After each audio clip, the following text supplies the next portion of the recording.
Bonjour à toutes et à tous. Alors, je vais essayer d'être assez rapide parce que je sais que votre temps est précieux.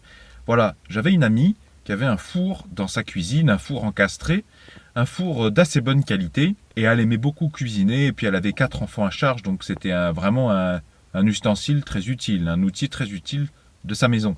Et ce four est tombé en panne un beau jour. Et puis au bout d'un certain temps, je lui ai dit, est-ce que tu veux que je regarde si j'arrive à le réparer? Je vous fais le retour d'expérience parce que pour un investissement de quelques minutes, eh bien, nous avons réparé le four. Elle a récupéré le fonctionnement plein de son appareil électroménager qui lui était très utile. Alors tout simplement, nous avons retiré le four encastré de son meuble.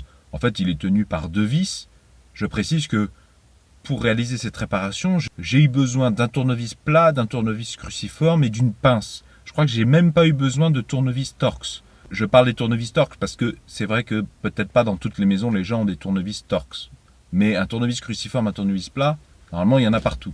Donc la première étape avant de commencer à dévisser, déjà c'est de retirer le plomb du disjoncteur qui alimente le four, ou tout simplement couper le disjoncteur, comme ça vous êtes peinard. Donc de mémoire, il y avait 2 vis qui maintenaient le four dans le meuble. On les a dévissés, ça nous a permis de retirer le four.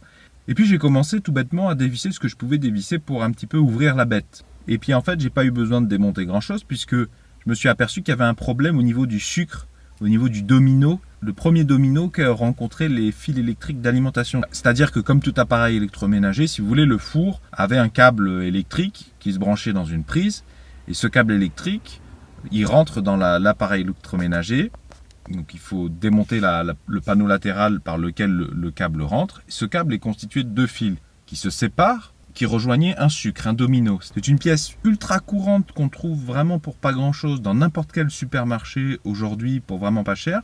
Je vous déconseille d'aller chez Castorama ou Brico Dépôt acheter ce genre de choses parce que ça sera pas plus intéressant que dans des grands centres commerciaux tels que Carrefour ou Auchan. J'ai aucun partenariat commercial ni avec Auchan ni avec Carrefour, mais c'est vrai que je te partage mes bons plans au niveau des tarifs, enfin mes connaissances au niveau des tarifs. Et en fait, si tu veux, le sucre avait fondu. Alors de mémoire, parce que c'est une réparation que j'ai fait l'année dernière à peu près, de mémoire, on aurait dit qu'il y avait de la matière grasse, de l'huile ou je sais pas, du gras de quelque chose qui était tombé, qui était venu en contact, et ça avait fait fondre le sucre. Alors le sucre, il est tout simplement vissé sur des fils électriques. Donc en fait, j'ai dévissé le sucre et j'ai remis un sucre. On a retrouvé immédiatement le fonctionnement, le plein potentiel de l'appareil électroménager. Donc j'ai eu plus qu'à remettre le four en place. Et donc je fais cette vidéo pour partager des informations qui peut-être éviteront à certains de dépenser des centaines d'euros pour rien. Parce que parmi les artisans, tu as des gens formidables, mais tu as des artisans qui, j'en suis convaincu,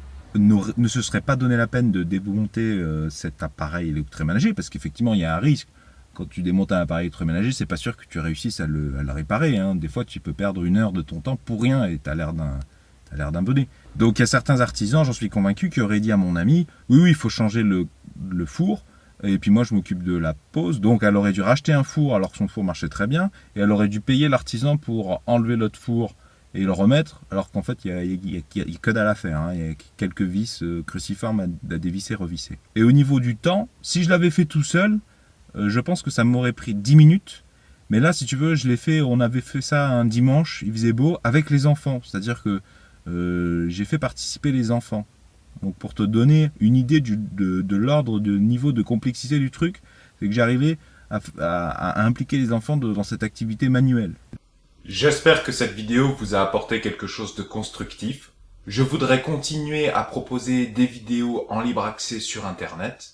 Vous pouvez me soutenir efficacement en me laissant un like, un pouce bleu ou en écrivant un commentaire sous la vidéo. C'est très important pour moi parce que sans pouce bleu, sans ce soutien de votre part, j'ai peur de devoir être obligé de commencer à vendre des produits sur ma chaîne, à vendre des produits à mon audience. Or, je n'en ai pas du tout envie. Je veux continuer à proposer des vidéos en libre accès pour tous, indépendamment de votre pouvoir d'achat. Je vous invite à vous abonner si vous aimez la débrouillardise et les solutions, et à tout de suite dans la vidéo suivante.